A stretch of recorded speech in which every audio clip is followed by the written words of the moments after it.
तो अभी चैप्टर है गवर्नर पॉलिटी का। तो इसमें क्या है, कॉन्स्टिट्यूशन ने बोला है कि जैसा कि सेंटर पे वैसा ही स्टेट में भी गवर्नमेंट का स्ट्रक्चर होगा, सेम पैटर्न होगा।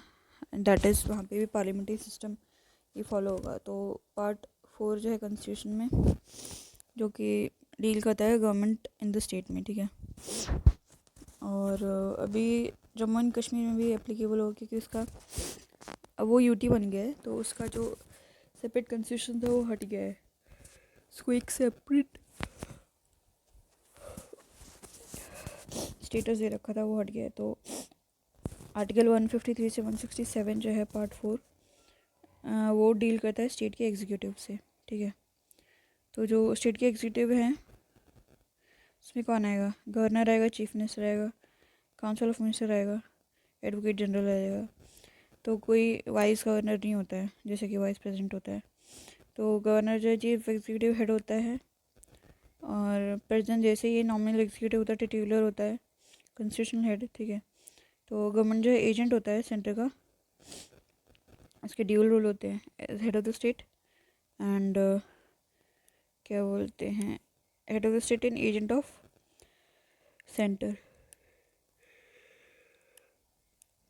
फिर 7th कॉन्स्टिट्यूशनल अमेंडमेंट एक्ट 1956 के बाद में एक जो गवर्नर है वो 2 स्टेट का भी गवर्नर हो सकता है।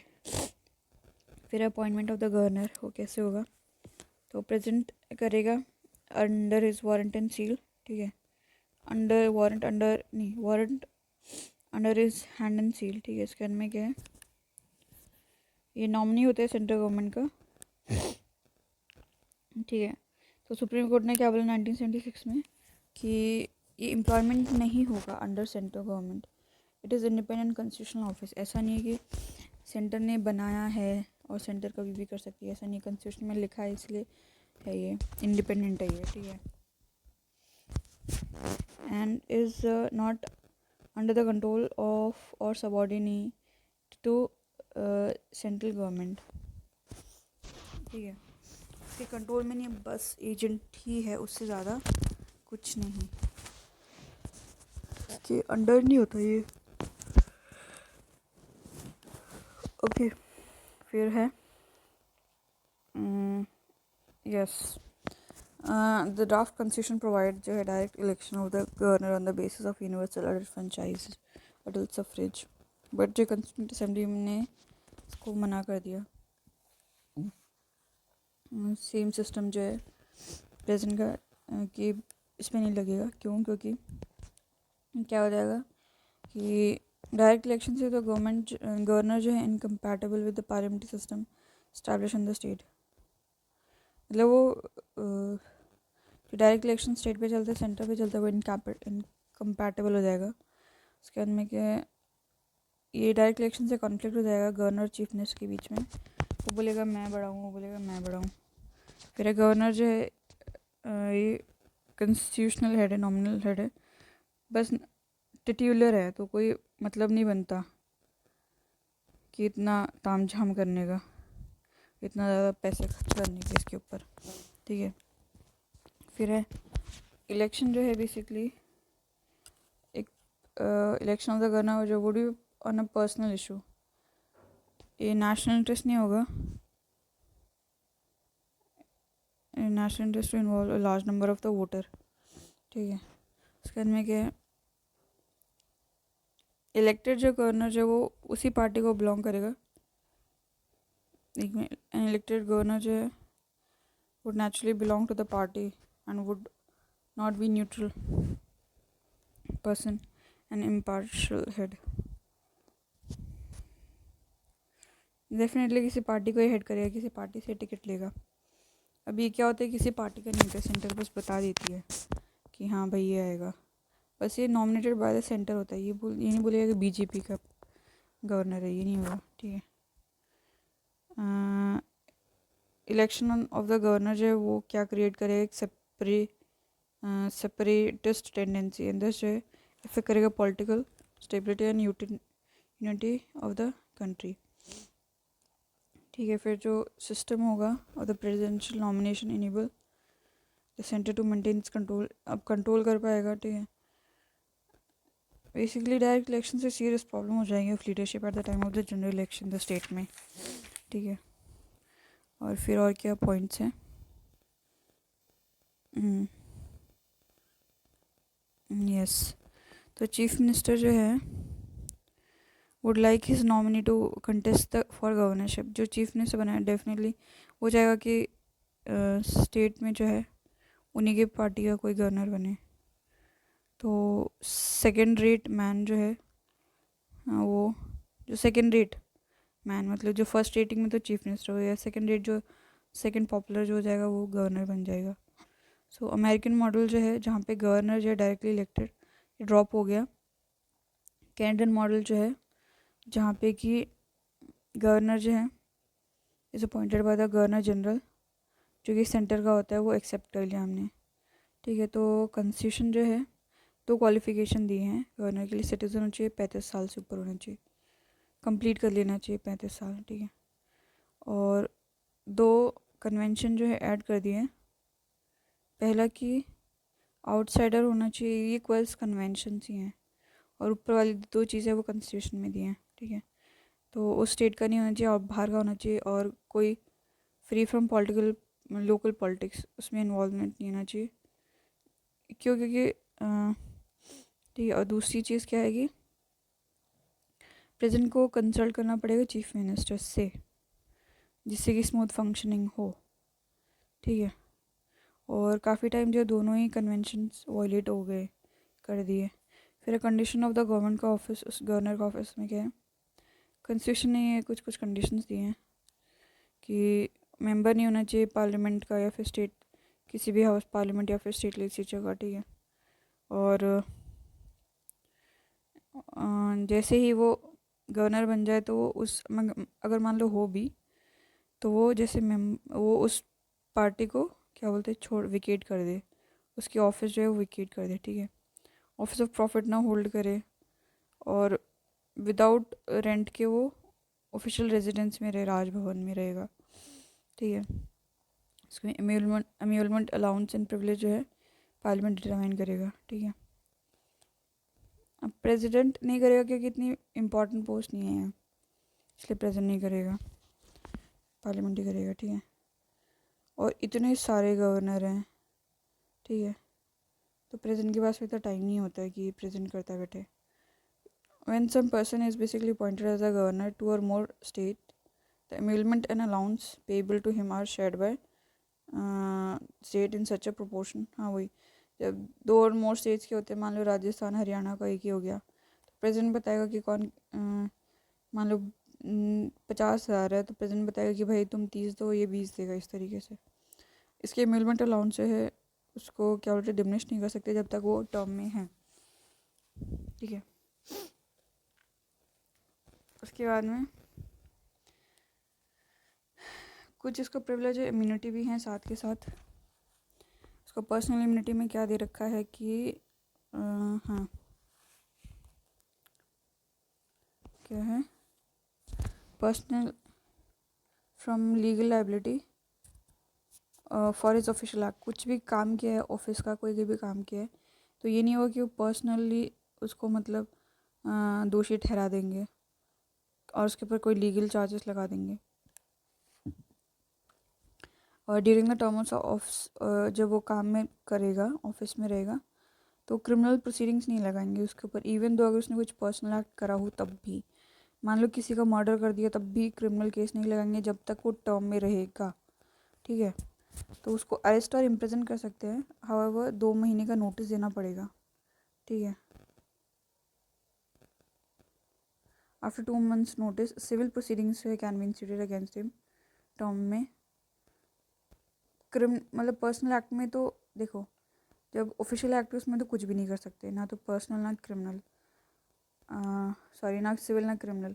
और अगर उसने पर्सनल एक्ट कर दिया है तो उस केस में भी क्रिमिनल नहीं कर सकते, किसी का मर्डर कर दिया तब भी नहीं, 5 साल तक कुछ नहीं बोल सकते उसको, जैसे टाइम ख़त्म हुआ तब कुछ कर सकते हैं, बट सिविल प्रोसीडिंग्स चला सकते हैं अगर उसने कोई पर्सनल एक्ट के अंदर। तो उसमें क्या है, सबसे पहले 2 महीने का नोटिस देना पड़ेगा, उसके बाद में क्या बोलते हैं, ये नहीं कि एकदम से जाके अरेस्ट कर लिया या कुछ कर लिया मतलब केस चला दिया, उसको भी अपनी सफाई देने का मौका देना पड़ेगा उनको, क्योंकि क्या होती है, बहुत इंपॉर्टेंट पोस्ट होती है और मतलब एक तरीके का मतलब घर का मुखिया होता है, तो मतलब वो बहुत ही बेइज्जती वाली बात हो जाती है। ठीक है, तो 2 महीने में बोलते हैं कि भाई तुम सफाई दे दो, क्या किया क्यों किया ये सब।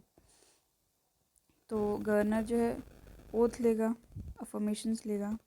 तो ओथ में क्या बोलेंगे ये कि फुल फेथफुली एग्जीक्यूट करें ऑफिस को, ठीक है, प्रिजर्व प्रोटेक्ट एंड डिफेंड करे कॉन्स्टिट्यूशन को एंड द लॉ, ठीक है, और डिवोट करे सर्विस को, वेलबींग को, the people of the state, ठीक है, एग्जीक्यूट करे ऑफिस ये तो करेंगे ही, preserve protect defend constitution and the law. तो क्या है, ये कैसे करेगा कॉन्स्टिट्यूशन एंड लॉ की, कॉन्स्टिट्यूशन में कुछ बोला है कि फंडामेंटल राइट्स दिए हैं, ठीक है। मान लो स्टेट ने कोई लॉ बना दिया और वो इनको तो मतलब हटा रहे हैं, तो ये क्या करेगा, गवर्नर साइन नहीं करेगा। तो इस तरीके से कॉन्स्टिट्यूशन को जो है प्रिजर्व करेगा, प्रोटेक्ट करेगा, डिफेंड करेगा, ठीक है, या फिर प्रेसिडेंट को दे देगा, ठीक है भाई, कि तुम देखो, या devote himself to the service and wellbeing of people of the state, ये तो है ही, सभी का भला करेगा गवर्नर, ठीक है।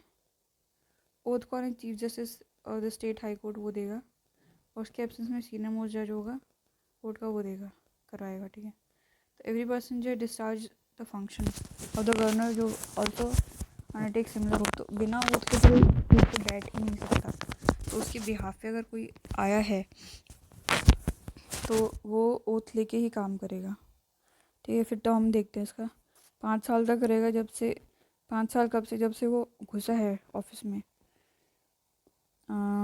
पर ये है pleasure of the president subjected है, ठीक है, रिज़ाइन कर सकता है प्रेसिडेंट को कभी भी देख के। इसके अंदर में क्या है, सुप्रीम कोर्ट जो है इसने बोला है कि प्लेजर जो है प्रेसिडेंट का ये जस्टिसेबल नहीं है, ठीक है,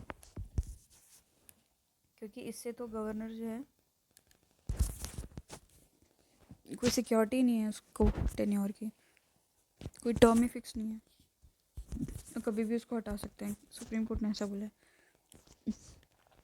तो कॉन्स्टिट्यूशन ने कोई ग्राउंड नहीं बताया जिससे कि उसको हटा सके, प्रेसिडेंट हटा सके, मतलब कैसे भी कुछ भी करके हटा सकता है, कुछ भी, तुमने छींक दिया, हटो हटो भाई, तुम राइट से लेफ्ट चले गए, हटो यहाँ से, कुछ भी, मतलब कोई ग्राउंड नहीं बताया है, ठीक है। तो national front government basically headed by VP Singh जो है 1989 में, उसने बोला कि सारे गवर्नर्स को हटने के लिए बोल दिया जो भी कांग्रेस ने अपॉइंट किए थे, ठीक है। और सेम थिंग 1991 में हुई, जब कांग्रेस आ गई तो उसने क्या बोला, कांग्रेस आई तो जो VP headed by PV Narasimha Rao, तो उन्होंने 14 गवर्नर उनको हटा दिए जो कि पीवी सिंह ने रखे थे, ठीक है। तो प्रेसिडेंट जो है ट्रांसफ़र कर सकते हैं गवर्नर को,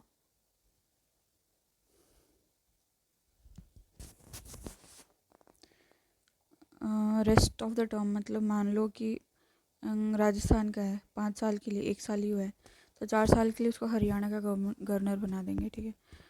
जो है वो मतलब दोबारा भी रीअपॉइंट हो सकता है सेम स्टेट में या फिर किसी दूसरे स्टेट में, ठीक है। और 5 साल के बियॉन्ड भी वो ऑफिस पे बैठ सकता है, अगर जब तक उसका सक्सेसर नहीं आ जाता। तो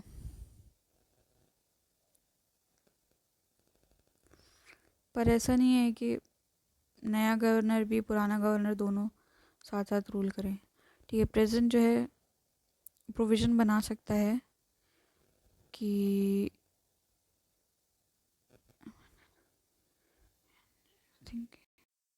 हाँ, तो इसमें क्या है, प्रेसिडेंट जो है वो प्रोविज़न बनाएगा अगर उसको लगता है कि उसका कोई फंक्शन डिस्चार्ज करने के लिए अगर कुछ कॉन्स्टिट्यूशन में नहीं दे रखा है, तो इसमें पार्लियामेंट नहीं बनाएगा, प्रेसिडेंट बनाएगा प्रोविजंस जो भी हैं, ठीक है। जैसे कि मान लो डेथ हो जाती है सिटिंग गवर्नर का, तो उस पर क्या होगा, तो फिर चीफ जस्टिस जो है उस केस में क्या हो जाएगा कि वो बनेगा टेम्परेरी टाइम के लिए गवर्नर, चीफ जस्टिस बनेगा, वही इसको वोट दिला रहा है, वही गवर्नर बन जाएगा, ठीक है। क्योंकि वही जो है आपके प्रेसिडेंट के केस में वाइस प्रेसिडेंट हो जाएगा, पर वाइस गवर्नर नहीं होता ना यहाँ पे। तो क्या है कि यहाँ पे चीफ जस्टिस बन जाएगा। पावर क्या है इसकी? Executive, legislative, financial, judicial, more less analogous to president के जैसे ही सेम है। पर कोई डिप्लोमेटिक, मिलिट्री, इमरजेंसी पावर नहीं होती जैसे कि प्रेसिडेंट के पास में है। तो इसमें देखते हैं एग्जीक्यूटिव में क्या होता है। जितने भी एग्जीक्यूटिव एक्शन लिए जाते हैं ना गवर्नमेंट के, तो उसके नाम पे लिए जाते हैं। मान लो कि कोई स्कीम पास कर दी स्टेट गवर्नमेंट की, कि पैसा चुराओ योजना, पैसा ले जाओ योजना, है ना, तो गवर्नमेंट गवर्नर के नाम पे हो जाएगी। XYZ गवर्नर ने साइन करा है तो उसके नाम पे, CM के नाम पे नहीं होगी कि भाई कौन है, कौन हेड है तुम्हारा। तो भाई गवर्नर हेड है और उसकी देख रेख में ये पास हुआ है, और होगा भी। क्योंकि क्या बोलते हैं, जितने भी बिल्स होते हैं वो गवर्नर जब तक साइन नहीं करता तब तक माना नहीं जाता, तो उसी के नाम पे आएगा ये, ठीक है। तो ये रूल बनाते हैं, और मैं रूल में क्या बताएंगे, मैंने बताएंगे and in which order in other instrument जो है इनको के एग्जीक्यूट करें, ठीक है। उसके बाद में क्या है, कन्वीन ट्रांजैक्शन के लिए स्टेट गवर्नमेंट का, उसके लिए भी रूल्स बना सकते हैं, ठीक है। उसके बाद में क्या अपॉइंट करते हैं चीफ मिनिस्टर या अदर मिनिस्टर्स, ठीक है, जो कि वो होल्ड करते हैं ऑफिस ड्यूरिंग हिज प्लेजर। तो there will be tribal affair minister in Chhattisgarh, Jharkhand, Madhya Pradesh, Orissa, और ये अपॉइंट करते हैं, ठीक है। बिहार इसमें एक्सक्लूड करते हैं 94th अमेंडमेंट एक्ट 2006 में, तो वही ट्राइबल अफेयर मिनिस्टर नहीं होता यहाँ का। तो ये एडवोकेट जनरल को अपॉइंट करते हैं और उसके रिम्यूनरेशंस बताते हैं, और वो ऑफिस तब तक रखता है प्लेजर तक, ठीक है। इसके में है सिटी इलेक्शन कमिश्नर को अपॉइंट करते हैं, कंडीशन सर्विस बताते हैं, उसका टेन्योर बताते हैं, एंड ये रिमूव हो सकता है only ground manner and the ground like high court का जज, सुप्रीम कोर्ट भी नहीं। क्योंकि यूजुअली अभी तक हमने देखा है जब सुप्रीम कोर्ट वैसे मैनर्स में हो, पर ये जो है स्टेट लेवल पे आ गया तो उस लेवल वैसे करेगा, ठीक है। तो ये अपॉइंट करते chairman member of state public service commission, remove but they are only remove by president, ठीक है। ये बहुत इंपॉर्टेंट है। इंफॉर्मेशन जो है एडमिनिस्ट्रेशन से रिलेटेड, तो बोल सकता है कि भाई मेरे को एडमिनिस्ट्रेशन से रिलेटेड जितनी भी इंफॉर्मेशन है, इसी information administration affair of the state and proposals for legislation from the chief minister, वो मांग सकता है इन्फॉर्मेशन, ठीक है। And he can require chief ministers की सबमिट करे वो for the consideration of council of minister any matter on his decision has been taken by minister but not considered by the council. मतलब कोई भी matter है उस पर decision अकेले मिनिस्टर ने ले लिया, काउंसिल ऑफ मिनिस्टर से नहीं पूछा, तो बोलेगा कि इसको दोबारा रिकन्सिडर करो, ठीक है। तो he can recommend the imposition of constitutional emergency in the state of the present, उसको लग रहा है कभी ऐसा हो रहा है तो बोल देगा, ठीक है। तो प्रेजेंट रूल में क्या होता है कि गवर्नर जो है उसके पास में बहुत एग्जीक्यूटिव पावर्स आती हैं, और वो प्रेजेंट का एजेंट बन जाता है। अब तक तो वो सेंटर का एजेंट था, अब डायरेक्टली प्रेजेंट का एजेंट बन जाता है, ठीक है। उसके अंदर में क्या है, चांसलर होता है यूनिवर्सिटी का और अपॉइंट करता है वाइस चांसलर ऑफ यूनिवर्सिटी, ठीक है। फिर लेजिस्लेटिव पावर्स में क्या है, ये इंटीग्रल पार्ट होता है क्यों लेजिस्लेटिव, स्टेट लेजिस्लेचर का, क्यों? क्योंकि जो भी बिल होते हैं उसमें अल्टीमेट साइन जब तक गवर्नर का नहीं होगा तब तक वो माना नहीं जाएगा, ठीक है। तो जब गवर्नर साइन करेगा तब वो तो लॉ बनेगा, तो पार्ट हो गया ना वो, ठीक है। तो ये क्या कर सकता है, और क्या चीज़ें समन करेगा, प्रोरोग करेगा, स्टेट लेजिस्लेचर को डिसॉल्व कर देगा असेंबली को, ठीक है। एड्रेस करता है लेजिस्लेचर को commencement of the first session after general election, या फिर फर्स्ट सेशन हर एक साल का, ठीक है। जैसे जीत के आते हैं तब, या फिर हर साल में पहला जो होता है उस टाइम पे बैठ के बोलेगा हाँ भाई बैठो, चलो बातें करो, अच्छे काम करो, ये सब वो सब, ठीक है। और ये सेंड करते हैं मैसेज टू द हाउस और houses of the state legislature with respect to bill pending in the legislature, otherwise कोई भी मैसेज भेजना हो कि हाँ भाई कि ऐसे ऐसे करो, या ये बिल है, जल्दी पास करो भाई, क्या हो रहा है, ये सब मैसेज भेजेंगे ये, ठीक है।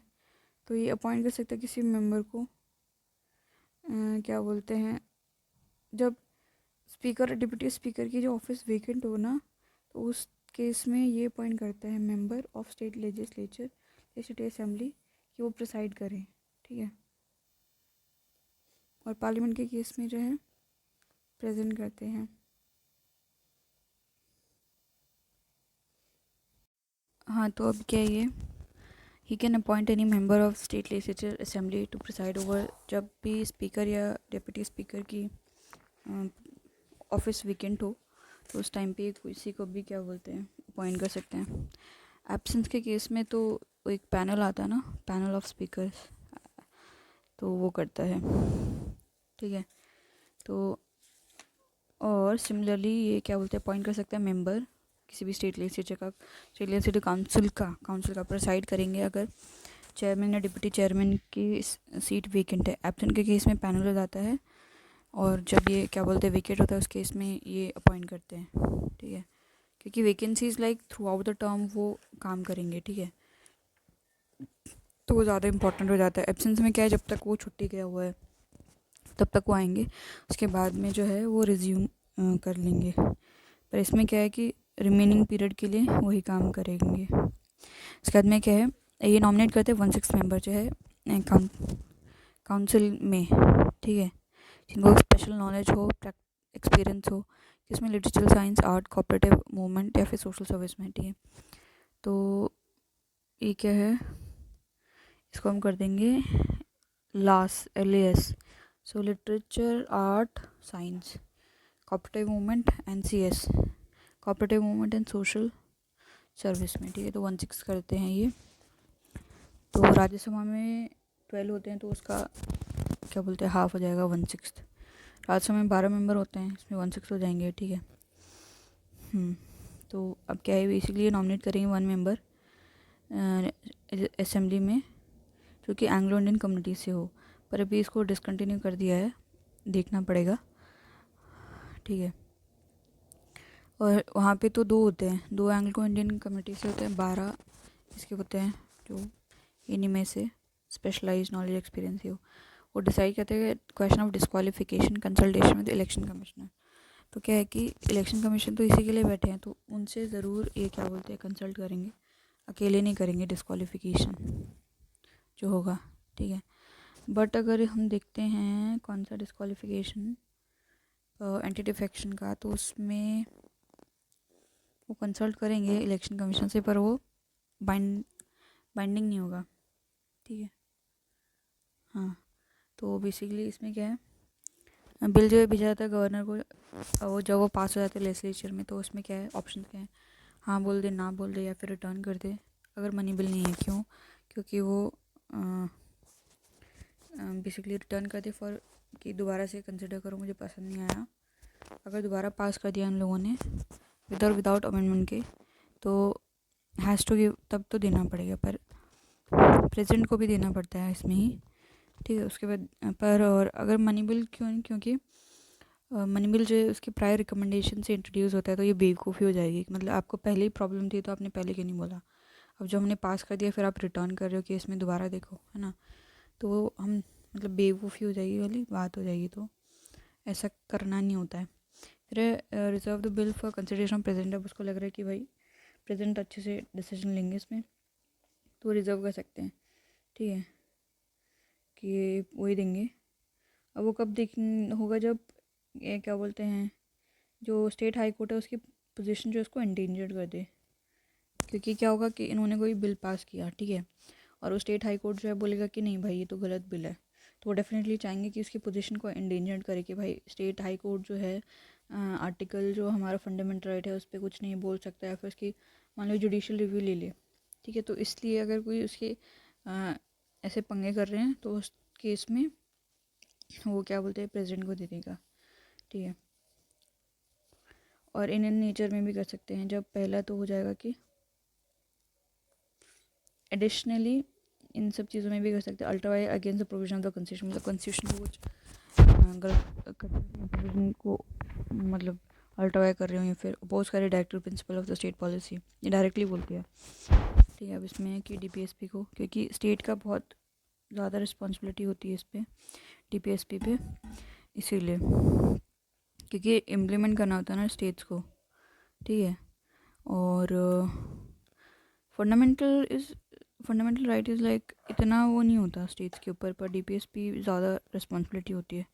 फिर against the large interest of, मतलब क्या ये डीपीएसपी जो है उनको अपनी पॉलिसीज़ में डीपीएसपी को रिफ्लेक्ट करना होता है कि डीपीएसपी का प्रोविज़न है, मान लो कि कोऑपरेटिव सोसाइटी को प्रमोट करना है, ठीक है, तो उसका प्रोविज़न करना पड़ेगा। तो उनकी जो भी स्कीम्स हैं, जो भी काम हैं, एक्शंस हैं, उसमें डीपीएसपी झलकना चाहिए। तो अगर वो नहीं झलकता है तो झलकाना पड़ता है इनको। ठीक है, तो against the large interest of country, अगर कंट्री के अगेंस्ट मान लो अगर ये उन लोगों ने ओपियम बेचने का कोई लॉ ला दिया तो भाई ख़तरनाक है भाई, तो उस केस में, ठीक है, ऑफ ग्रेव नेशनल इंपॉर्टेंस, ठीक है, मान लो बोलेंगे कि हम तो टेररिस्ट को जगह देंगे, टेररिस्ट बसो योजना, तो ख़तरनाक हो जाएगा। ठीक है, dealing with compulsory acquisition of the property under 31A of the constitution, तो कंपलसरी उससे रिलेटेड कुछ भी है तो प्रेजेंट एक बार देखेगा कि भाई मैं देख रहा हूँ इन सब चीज़ों को, तुम हटो यहाँ से। ठीक है, तो कौन कौन से हो गए, एक तो स्टेट हाई कोर्ट हो जाएगा, कॉन्स्टिट्यूशन अल्ट्रावायर हो जाएगा, डीपीएसपी हो जाएगा, कंट्री के इंटरेस्ट में हो जाएगा, नेशनल इंपॉर्टेंस हो जाएगा, और कंपलसरी एक्विजिशन हो जाएगा। ठीक है, अब ये क्या है, ऑर्डिनेंस को प्रोमलगेट करेगा अगर जब ये सेशन में नहीं हो। ठीक है, तो अब ये विद इन 6 वीक्स के अंदर, 6 वीक्स, मंथ्स भी नहीं, 6 वीक्स, ठीक है, तक जो है 6 is like very lucky number, 6 के ऊपर काउंसिल के मेंबर भी थे, और 6 वीक्स के अंदर इसको करना भी पड़ता है ऑर्डिनेंस को, इन लोगों को हाँ या ना बोलना पड़ता है। तो उसके बाद ये ऑर्डिनेंस बनाएंगे और 6 वीक्स के अंदर उनको हाँ बोलना पड़ेगा, और वो विड्रॉ कर सकते हैं ऑर्डिनेंस को पहले कभी भी किसी भी टाइम पे। ठीक है, मतलब 6 वो मान लो लेजिस्लेचर आया भी नहीं है, स्टेट लेजिस्लेचर, तब भी कर सकते हैं। और ये सबसे ज़्यादा इम्पॉर्टेंट लेजिस्लेटिव पावर है गवर्नर की, सबसे ज़्यादा, क्योंकि तो डायरेक्ट इन्फ्लुएंस करेगी ना। क्या है प्रेसिडेंट के केस में, क्या है पार्लियामेंट के केस में 6 वीक्स जो है, और वो भी विड्रॉ कर सकते हैं किसी भी टाइम में, वहाँ पे भी 6 वीक्स है, यहाँ पे भी 6 वीक्स है।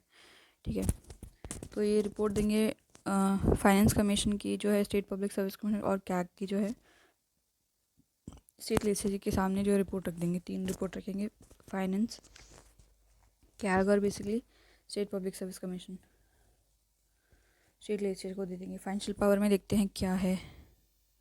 हाँ, फाइनेंशियल पावर में है, आ जाता है अपने पास में ये,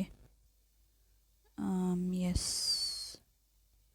इसमें क्या है, ये एनुअल फाइनेंशियल स्टेटमेंट है जिसको कि बजट बोलते हैं, वो देखते हैं कि रखा जाए, उनकी निगरानी में रखा जाता है स्टेट लेजिस्लेचर के सामने।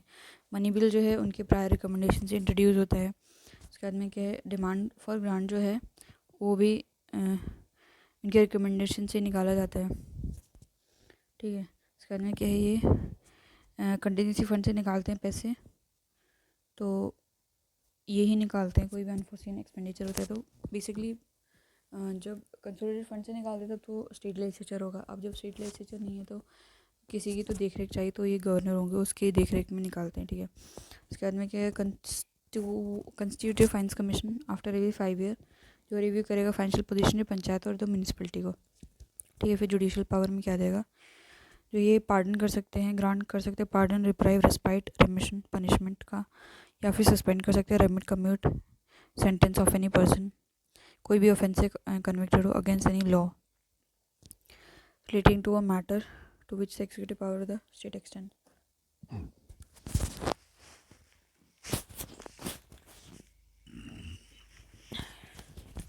ठीक है, तो ये क्या है, हाँ, तो ये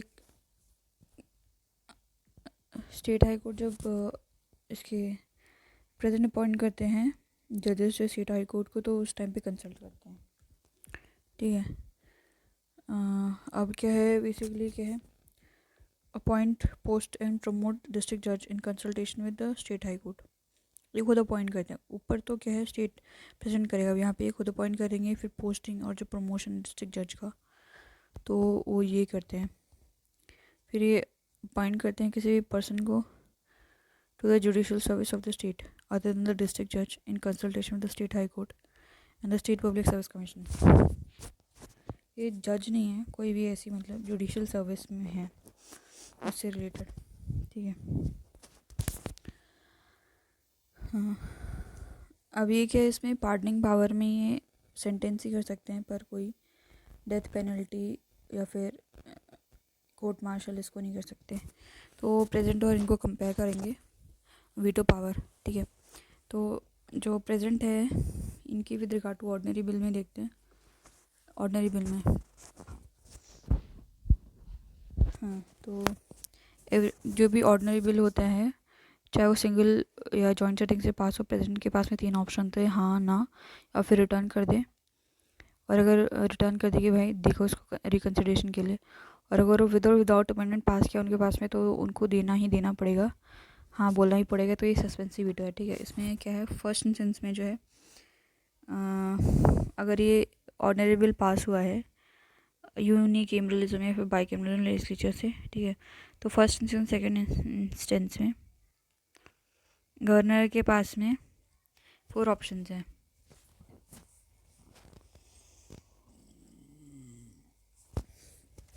हाँ बोले, मना कर दे, रिटर्न कर दे, ठीक है, दैट इज सस्पेंसिव वीटो।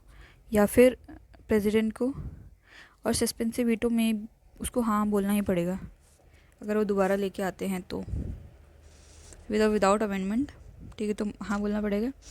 और उसके बाद में क्या है, प्रेजेंट के लिए रिजर्व कर दे बिल को।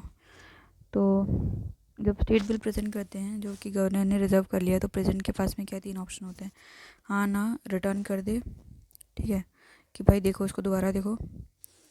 अगर रिकन्सिडर किया, when the bill is so return the house और houses have to reconsider within 6 months के अंदर, ठीक है। If it is pass with the house again with or without amendment and presented to the president for the assent, the president is not bound to give his assent, he may give his assent और withhold। मतलब president को state bill के case में absolute veto होती है, इसमें हाँ, दूसरे इंस्टेंस में भी हाँ ना बोल सकता है ये आराम से, ठीक है। अब गवर्नर का देखते हैं, गवर्नर का क्या है। जब गवर्नर जो है रिजर्व करता है बिल को, तो उसके कोई फर्दर रूल होता नहीं है इसके आगे। तो अगर बिल जो रिटर्न कर देता प्रेसिडेंट, तो हाउस तो दोबारा पास करेगा। तो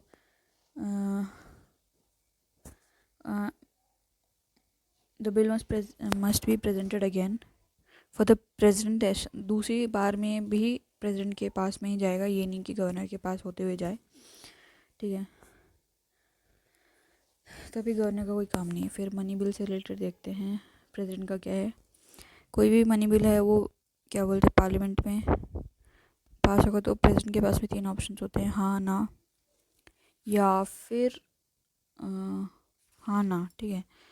और गवर्नर का क्या होता है, 3 ऑल्टरनेटिव होते हैं, हाँ, ना या फिर प्रेसिडेंट के लिए उसको बचा के रखें।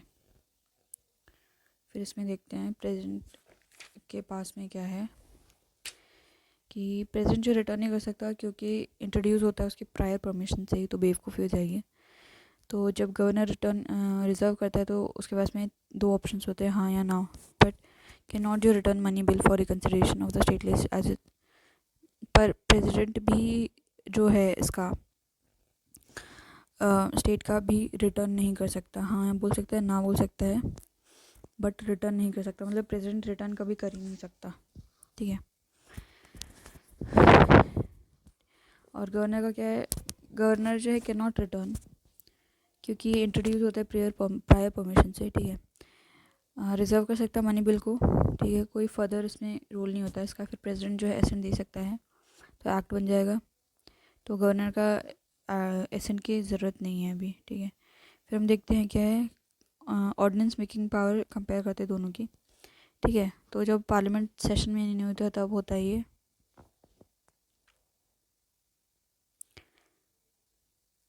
और ये जब असेंबली यूनिकैमरल से बाइकैमरल दोनों एक या दोनों नहीं होते तब होता है ये, ठीक है।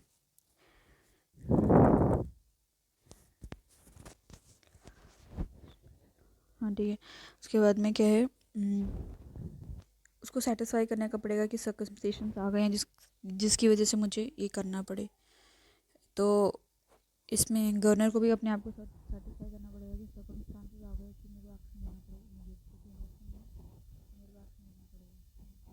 जब देखते हैं ऑर्डिनेंस मेकिंग पावर जो को एक्सटेंसिव है, लेजिस्लेटिव पावर मतलब वो जितने भी सारे स्टेट सब्जेक्ट हैं, मतलब जितने भी सब्जेक्ट हैं सेंटर सब्जेक्ट, उन सब पे ये बना सकता है।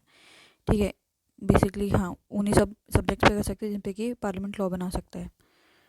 ठीक है, अब ये भी गवर्नर के केस में भी कोई एक्सटेंसिव है, वही सेम चीज़ हो जाएगी। उसके बाद में क्या है, इसका सेम फोर्स एंड इफेक्ट होगा जैसे कि पार्लियामेंट के एक्ट का होता है, इसका भी सेम फोर्स इफेक्ट होगा इन केस ऑफ स्टेट लेजिस्लेचर। ठीक है, उसके बाद में क्या है, सेम लिमिटेशंस होते हैं जैसे कि एक्ट ऑफ द पार्लियामेंट। ठीक है, जिसमें पार्लियामेंट जिस एक्सटेंट पे नहीं बना सकती तो ये भी उस एक्सटेंट पे नहीं बना सकते।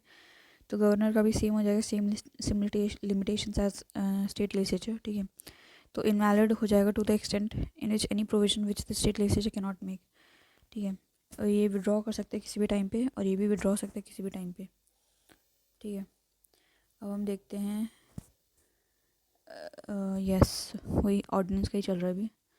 तो ये डिस्क्रिशनरी नहीं है पार्लियामेंट प्रेसिडेंट के केस में, ये बेसिकली क्या काउंसिल ऑफ मिनिस्टर जो है तब एडवाइस करेगी तभी बनाना पड़ेगा। मान लो ये लोकसभा और राज्यसभा नहीं है, पर काउंसिल ऑफ मिनिस्टर तो हमेशा ही काम करेगी ना। विदाउट काउंसिल ऑफ मिनिस्टर के तो प्रेसिडेंट कभी काम ही नहीं कर सकता। तो मीनवाइल प्रेसिडेंट तो काम करेगा, तो प्रेसिडेंट किसके बिहाफ पे काम करेगा, अपनी मर्जी से कुछ नहीं कर सकता ये। ठीक है, एक पत्ता भी नहीं हिलता प्रेसिडेंट की मर्जी के बिना। ठीक है, तो ये जब बोलेंगे तभी होगा। और सेम वही है, गवर्नर में भी डिस्क्रिशनरी नहीं है, जो बेसिकली काउंसिल ऑफ मिनिस्टर वही चीफ मिनिस्टर सेम वही अपना। ठीक है, तो अभी क्या है, ऑर्डिनेंस जो है उसको क्या बोलते हैं, हाउस के सामने रखना पड़ेगा जब वो रीअसेंबल हो जाती हैं। तो ये वही गवर्नर भी जितनी भी, या तो एक हाउस है दो हाउस है, जो भी रीअसेंबल पे रख देगा सेम वही है। ठीक है, और उसके बाद में क्या है, ऑर्डिनेंस कब खत्म होगा, जब एक्सपायर 6 वीक, जब वो रिसेंबल हो गया 6 वीक्स के बाद में एक्सपायर हो जाएगा।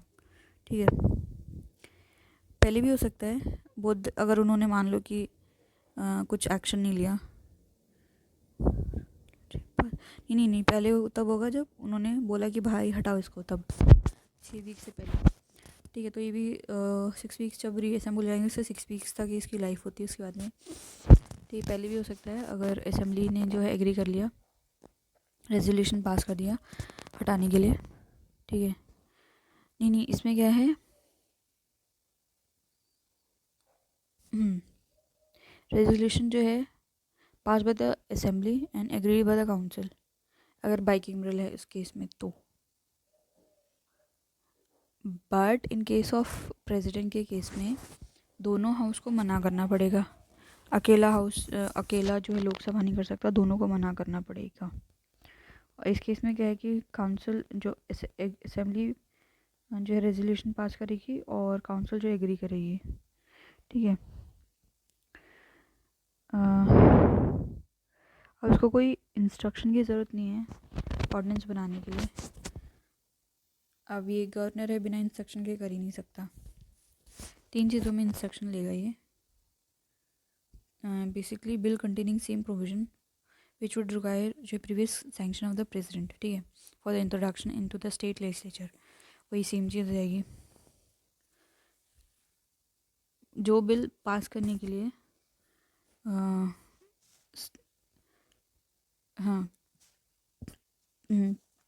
if it have deemed it necessary to reserve a bill containing same provision as for the consideration of the president, वो प्रोविजंस है जैसे नेशनल इंटरेस्ट और ये सब, वो सब हाई कोर्ट का नहीं, अभी खुद तो करेगा नहीं, हाई कोर्ट की पावर को कम करेगा, कुछ ऐसा करे, अल्ट्रा वायर करे या फिर ऐसा। ठीक है, इफ़ एन एक्ट जो है basically of the state legislature containing the same provision would have been invalidate without receiving the present assent. हाँ, अगर जब तक वो प्रेजेंट का एसेंट नहीं मिलेगा तब तक वो एक्ट नहीं बनेगा। तो उस केस में उसको इंस्ट्रक्शंस लेने पड़ेंगे प्रेसिडेंट के। फिर पार्डनिंग पावर कंपेयर करते हैं, तो ये पार्डन कर सकते हैं रिप्राइव रेस्पाइट, PR3S प्रेस कर दो, पी प्रेस, ऐसे कर दो प्रेस। इसमें जाएगा pardon, reprieve, respite, remit, suspend, या फिर कम्यूट पनिशमेंट और सेंटेंस। ठीक है, पनिशमेंट की आपको इतना भुगतान देना है, सेंटेंस मतलब 10 साल, ये साल वो साल। ठीक है, तो सेंट्रल लॉ के अगेंस्ट प्रेजेंट के केस में गवर्नर में वो जाएगा, वही प्रेस हो जाएगा, प्रेस और commute punishment sentence state law के अगेंस्ट। ठीक है, पार्डन, रिप्राइव, रेस्पाइट, प्रेस हो जाएगा death sentence, and only authority जो कि डेथ सेंटेंस को पार्डन कर सकता है। ठीक है, ये डेथ सेंटेंस पार्डन नहीं कर सकता। इवन जो स्टेट लॉ प्रिस्क्राइब करता है डेथ सेंटेंस, स्टेट दे सकता है, स्टेट हाई कोर्ट, और बट जो प्रेजेंट ही है वही पार्डन कर सकता है। गवर्नर जो सस्पेंड कर सकता है, रेमिट कम्यूट कर सकता है डेथ सेंटेंस को। ठीक है, तो सस्पेंड मतलब थोड़े टाइम के लिए कर सकता है, रेमिट मतलब कम कर दे, कम्यूट मतलब उसके बदले कुछ। अब इसको देखना पड़ेगा, ये एग्जैक्ट मीनिंग नहीं है शायद इसके। ठीक है, फिर है अब ये क्या है, वही पार्डन, रिप्राइव, रेस्पाइट, सस्पेंड और कम्यूट वही प्रेस करेगा इन रिस्पेक्ट ऑफ पनिशमेंट और सेंटेंस जो है कोर्ट मार्शल के केस में, पर गवर्नर के पास में कोई पावर नहीं है इसमें। ठीक है,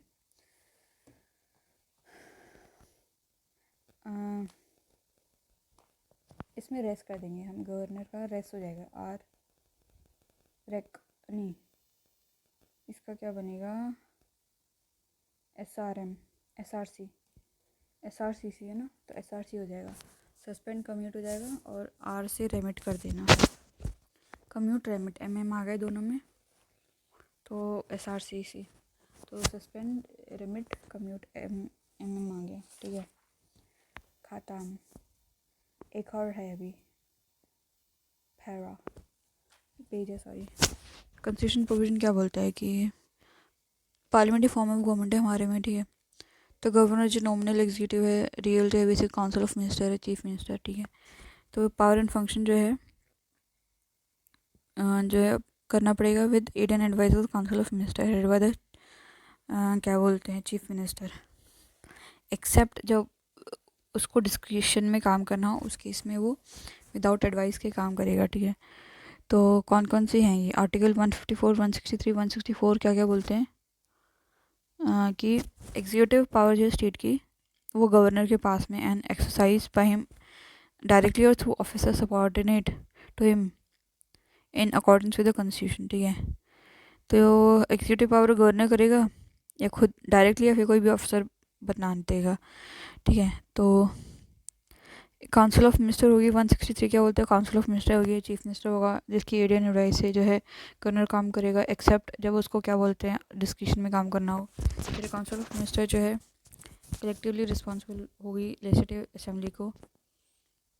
ठीक है, और ये फाउंडेशन है पार्लियामेंट्री सिस्टम का, 164 आर्टिकल बोल रहा है ऐसा।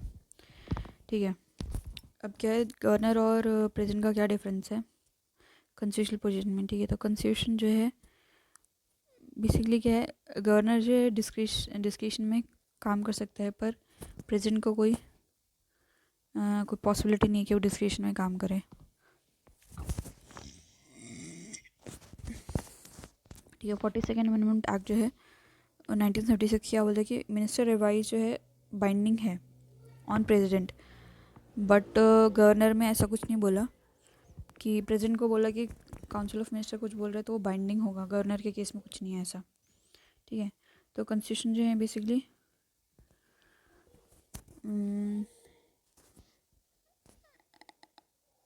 कॉन्स्टिट्यूशन ने क्लियर कर दिया कि अगर कोई क्वेश्चन जो है वो गवर्नर के डिस्कशन में आएगा कि नहीं आएगा, तो हाँ कॉन्स्टिट्यूशन ने क्लियर कर दिया है, अगर इफ़ अ क्वेश्चन जो है arises whether a matter falls within governance discussion और not, decision of the governor is final and the validity of anything done cannot be questioned on the ground that ought or ought not have acted in his discretion। तो इसमें क्या है कि अगर मान लो कोई doubt है, CM बोल रहा है कि ये डिस्कशन में नहीं हुआ, गवर्नर बोले कि डिस्कशन में होगा, तो गवर्नर का कहना माना जाएगा कि हाँ भाई गवर्नर ने बोल दिया डिस्कशन में है तो डिस्कशन में होगा। तो जो भी चीज़ को ये गवर्नर बोलेगा कि मैं डिस्कशन में, तो सब बी पे डिस्कशन लगेगी और उसको चैलेंज नहीं कर सकते कि भाई उसने डिस्कशन में काम करा है कि नहीं करा है। ठीक है। अब गवर्नर जो कॉन्स्टिट्यूशन में डिस्कशन दे रखे हैं वो ये फॉलोइंग है। बाकी का तो इसमें क्या है कि रिजर्व करने का है bill for the consideration of president, कि उसको तो करना ही करना पड़ेगा। जो भी फॉलोइंग केसेस दे रखे हैं, स्टेट हाई कोर्ट हो जाएगा, नेशनल इम्पोर्टेंस और ये सब अल्ट्रा वायर कॉन्स्टिट्यूशन को कर दे। ठीक है। और ये रिकमेंड करना है प्रेसिडेंट रूल का, तब उस केस में उसके बाद में क्या है, जब ये एडमिनिस्टर कर रहा है कोई भी adjoining union territory in case of additional charge, तो उस केस में इसी का ही डिस्कशन लगेगा। ठीक है। जब ये डिटरमाइन करेगा amount payable by the government of Assam, Meghalaya, Tripura and Mizoram to the autonomous district autonomous tribal district council as royalty accruing for license for mineral exploration, तो उस जब रॉयल्टी देनी पड़ेगी तो उस केस में गवर्नमेंट का डिसीजन फाइनल होगा कि कितनी रॉयल्टी देनी है, कितनी रॉयल्टी नहीं देनी है। तो ये कौन से एटीएम के केस में, ये कौन सा है, हाँ, तो ऑटोनोमस ट्राइबल डिस्ट्रिक्ट काउंसिल के केस में bye the government of Assam, जब ये गवर्नमेंट करेगी, ठीक है, तो ट्राइबल डिस्ट्रिक्ट बनाया है तो इसमें ट्राइबल होंगे सारे, तो एक गवर्नमेंट अपने उसके लिए करेगी पर नुकसान इनका होगा, तो गवर्नमेंट को इन डिस्ट्रिक्ट को देना पड़ेगा, रॉयल्टी फीस देनी पड़ेगी। ठीक है। जो उन्होंने लाइसेंस उनको मिला है ना, गवर्नमेंट को लाइसेंस दिया, उसका पार्ट देना पड़ेगा कुछ। अब उसके बाद में क्या है, जब वो इन्फॉर्मेशन मांगेगा चीफ मिनिस्टर से एडमिनिस्ट्रेटिव या लेजिस्लेटिव मैटर के ऊपर, तो वो डिस्क्रिप्शन है, उसकी मर्जी है, कोई किसी भी मैटर पे मांग सकता है भी, भाई तुम्हारे पास में पैसा कहाँ से है, भाई ये सब तुमने डिसीजन कहाँ से लिया उस केस में। ठीक है। तो कॉन्स्टिट्यूशनल डिस्कशन के अलावा भी सिचुएशनल डिस्कशन भी दिए हैं। है situational discussion, that is hidden discussion, वो मतलब ज़रूरी हो जाएगा तब केस टू केस में वो कर सकता है। ठीक है। तो पहला हो जाएगा appointment of the chief minister, जब कोई भी पार्लियामेंट का क्या बोलते हैं वो नहीं, हाँ, सिचुएशनल डिस्कशन हो गया, सॉरी सिचुएशनल डिस्कशन में कर रहे हैं। तो सीएम जो इसको अपॉइंट करेगा जब कोई भी पार्टी का क्लियर कट मेजॉरिटी नहीं होती है। ठीक है। या फिर जब चीफ मिनिस्टर है ऑफिस में सडनली मर जाए और कोई ऑब्वियस सक्सेसर नहीं है, जैसे कि इस कांग्रेस के केस में सोनिया गांधी टपक जाए तो राहुल गांधी है, राहुल गांधी टपक जाए तो प्रियंका गांधी है। ठीक है। और ये तीनों टपक जाए तब कोई ऑब्वियस नहीं कि कौन बनेगा करोड़पति। ठीक है। उसके बाद में क्या है, टू जो है dismissal of council of minister when it can not approve जो है conference of the state legislative assembly, तो जब कॉन्फ्रेंस नहीं करता है तो डेफिनेटली उसको हटाना पड़ेगा। तब उसका में resolution of state legislative assembly if the council of minister जो है हैज़ लॉस्ट इट मेजॉरिटी, तो पहले तो क्या किया इन्होंने, पहले काउंसिल ऑफ मिनिस्टर को डिसमिस किया जब उसका कॉन्फिडेंस नहीं, एक कॉन्फिडेंस हो गया, एक मेजॉरिटी हो गई, फिर एक डिसमिसल हो जाएगा, एक डिसोल्यूशन हो जाएगा। तो क्या बोलते हैं, डिज़ोल्व तो असेंबली होगी, डिसमिस करेगा काउंसिल ऑफ मिनिस्टर को। ठीक है। तो ये क्या करेगा, डिसमिस करेगा काउंसिल ऑफ मिनिस्टर को जब वो कॉन्फिडेंस प्रूव नहीं कर पाता है स्टेट लेजिस्लेटिव असेंबली के अंदर। इसमें बोला है ना कि ये council of minister is responsible to state legislative assembly, that is basically the foundation of parliamentary system. तो उसमें अगर ये नहीं कर पाते तो उसको डिसमिस कर देगा। अगर डिज़ोल्व, फिर उसके बाद में क्या करेगा, डिज़ोल्व करेगा लेजिस्लेटिव असेंबली को अगर काउंसिल ऑफ मिनिस्टर जो है वो मेजॉरिटी लूज़ कर देता है। ठीक है। तो गवर्नर जो है has certain special responsibility to discharge जो है according to the direction issued by the president, तो प्रेसिडेंट ने कुछ डायरेक्शन दिए तो उस केस में स्पेशल रिस्पॉन्सिबिलिटी हो जाएगी। तो इसको गवर्नर को जो कंसल्ट करना पड़ेगा, काउंसिल ऑफ मिनिस्टर कंसल्ट करेगा बट फाइनली अपनी ही डिस्कशन में ये काम करेगा। ठीक है। ये क्या है, जैसे महाराष्ट्र में इस्टेब्लिशमेंट प्रेसिडेंट ने बोला कि भाई आपको करना है, इस्टेब्लिश करना है, तो ये क्या करेगा, इस्टेब्लिशमेंट ऑफ सेपरेट जो development board for Vidarbha and Marathwada, तो उसको उस केस में कंसल्ट करेगा पर फाइनली इस्टेब्लिश कर देगा ये अपनी मर्ज़ी से, मतलब अपना डिसीजन लेके। ठीक है। जैसा भी जो भी गुजरात के केस में क्या हो जाएगा कि इस्टेब्लिशमेंट सेपरेट डेवलपमेंट बोर्ड, दो सौराष्ट्र एंड कच्छ दोनों डेवलपमेंट बोर्ड कर रहे हैं, ऊपर नीचे। नागालैंड के केस में क्या है, लॉ एंड ऑर्डर के केस में with respect to law and order in state as long as the internal disturbance of the Naga hill Tuensang area continue, जब तक कंटिन्यू हो रहा है तो लॉ एंड ऑर्डर में कैसे करना है, क्या करना है, कितनी पुलिस लगानी है, क्या करना है, तो उस केस में ये काम करेंगे। फिर है असम में with respect to the administration of the tribal area. फिर 5th में मणिपुर, ये ATM आ जाएगा शायद, नहीं ATM नहीं आया, असम ही है, असम एंड मणिपुर। नागालैंड के नीचे मणिपुर, ठीक है। असम के ऊपर AA, अरुणाचल प्रदेश, ठीक है। सिक्किम अपना अलग से हो जाएगा। तो regarding the administration of the hilly area in the state, ऐसे जितने हिली एरिया नहीं है, पर इसमें बहुत ही ज़्यादा जोर दे के बोला है हिल एरिया में, ठीक है। असम में बोला है कि tribal area, Assam is tribal, तो उसको देखने के लिए, ठीक है। तो सिक्किम में क्या है, for piece and for ensuring social and economic advancement of the different sections of the population, क्योंकि ये बाद में आया ना, 75 में आया, तो उसमें पीस बना के रखो, और क्या बोलते हैं, सोशल एंड इकोनॉमिक एडवांसमेंट बना के रखो। फिर अरुणाचल प्रदेश में जो है लॉ एंड ऑर्डर हो जाएगा। लॉ एंड ऑर्डर किस में था, नागालैंड में था। नागालैंड के अरुणाचल प्रदेश के नीचे है नागालैंड, तो दोनों में लॉ एंड ऑर्डर आ गया, लॉ एंड ऑर्डर आ गया। असम इज ट्राइबल, तो ट्राइबल आ जाएगा। मणिपुर में मनी मिलेगा, हिल में मिलेगा तो मनी हिली एरिया का हो जाएगा। सिक्किम में बाद में लिया था, तो पीस बनाना पड़ेगा, क्योंकि देखना पड़ेगा कि सोशल एंड इकोनॉमिक एडवांसमेंट, क्योंकि बाद में आए तो इसको कम शेयर मिलेगा, और इसकी कम जो है